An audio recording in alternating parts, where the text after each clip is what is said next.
walk us through how the past maybe 2 weeks have gone for you? You know what? I will, but I got to be honest with you. It ain't about me. It's not. It's about those kids and those coaches, and I couldn't be more proud of them. I am happy every day that I'm in this building and I get to go to work with them. And they have been warriors, and they have been special. And this town, this university, everybody should be incredibly proud of them.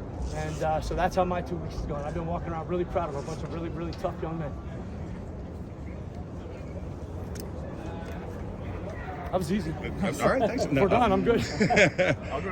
Can you talk about the resiliency that they've shown? You haven't seen a mass exodus to the transfer portal. There looks like great participation here. It's incredible. Practice energy is fantastic. I would attribute that to a couple things. First of all, the right kind of kids have been recruited here. We found kids from good homes. We found kids from good high school programs. We found kids who care about their teammates. And I give them a lot of credit for that. We got great leadership. These kids, these senior kids, they want to go out on top. They want to go out. They got a lot of pride, and they're showing it. And so, resilience. You know what? Things happen in life, and we've talked about that. Sunday we were as low as you could be. We're at the bottom. We're at the bottom. By Thursday, we started to come out. But by the time we hit the field, we were here.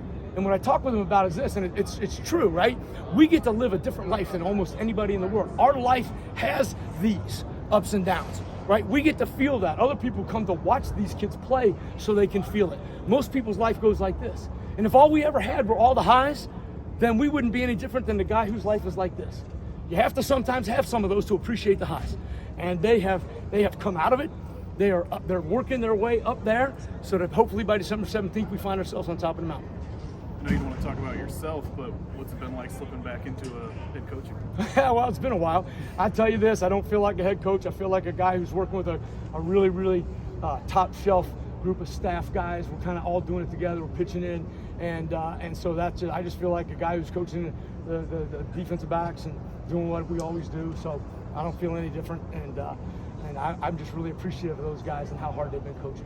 Any natural instinct to start seeing some triple option out there? We tried it. They weren't quite ready for it. That was day one. Said, hey, let's go run a triple. But so you probably won't see a lot of that in Boston. But if I have my druthers, I sleep with each one of them. Yeah, I know it's been a whirlwind, but how much have you thought about playing at Fenway Park and just the historic nature? So 1975, I'm a young kid, right? I was 14 years old, watching Carlton Fisk do this, right, against my Big Red Machine and I remember that explicitly. I remember the couch I was sitting on watching that play. And so I've never been to Fenway Park, never seen obviously a baseball game there, seen it on TV. So I think it's really cool. I think we're all pretty excited about that. I think the kids are looking forward to that part of the trip. It's going to be interesting. Two teams on the same sideline makes me nervous as all get out, but we're going to handle it, and it's going to be kind of neat.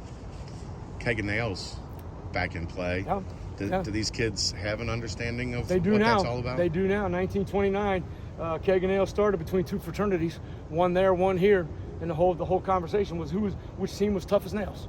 Which team was tough as nails. That's where the Keg of Nails came from.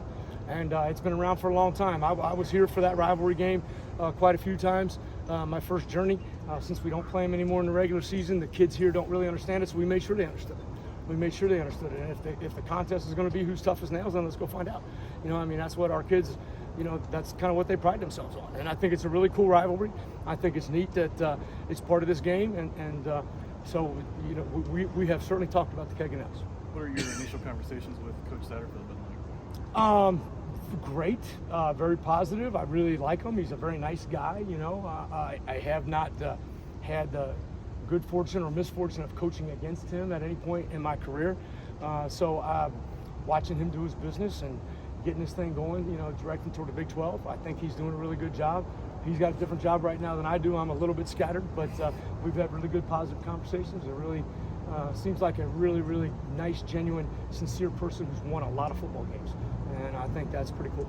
He told us that there was a spot for you on his staff. Not going that road. We're just going to talk about the kids. We're not talking about Coach Coombs and his future. We're talking about the players because, I got hit back. I got hit from a bunch of alumni kids that I coached the first time around. And it was it was really neat because those guys all went through it, right? The Haruki Nakamuras and the Austin Boujnaks and all those kids that went through it, Travis Kelce. And they all say the same thing. Coach, what I remember is this. It's about the team. It's about the team. And the team at the University of Cincinnati over the last 15 years has been incredibly resilient, right? Through coaching changes. What the constant has been is that they show up every Saturday in that stadium or wherever they are, and they play really hard. And they play for each other. They play for this town. They play for the city. They play for that 300-mile radius. They do all of those things. And it's really about the team. And we reminded them of that the very first day, and we remind them of that every single day. It really matters not who sits in the hallway. And I don't mean this as a slight to Luke or Coach Satterfield or Brian Kelly or Mark D'Antonio or Butch Jones or anybody else. It matters not who sits at the end. It matters less who sits at the end of the hall than who sits in that locker room. And those kids, that team, that has been the mantra. And they believe it, and because it's true. And so those guys, when those guys reminded me of that, you know, when you hear from those former players and they remind you of that and the pride that they have in the team, it's really been cool. So that's what this is all about. It really is. It's about those kids, and it should be, right? They've earned it. They earned it. They won the games. They earned the bowl trip. It should be about the kids, and so that's where our focus has been. You put out a really nice note about Coach Fickell. Yeah. Just didn't know if there's anything else you wanted to add about coming here and having to work with him this year. You know, I love Luke. Luke and I have been friends for a lot longer than 10 months that we worked together this time around. And I love Luke. I love what Luke did for our town. I love what he did for our city. I love what he did for this school. I love the way he coaches. I love the way he conducts himself. And I don't have anything but incredibly fond thoughts of Luke. We talk every day. He still cares deeply about these players and these kids and wants them to have a great experience. And so we're in constant communication. He's eager to see these guys play their best and have the best opportunity. And so I've learned from him this year, and that's been a benefit. And I've been really excited to work with him. And I think that wherever Luke Fickell is going to go, you know, wherever he is, you're always going to find a really tough team that competes and plays really, really hard. And that's what the game of football should be all about. And I think Wisconsin's lucky to have him. And I'm sorry or sad that we don't get to go coach together here in 10 days. I told him he could come coach the punt team, and I guess he's a little busy, but I think he probably would do it if you let him. But yeah, so you know, but we're talking every day, and that's a really good thing. Thanks. All right. Thanks, Coach. We're good. Okay.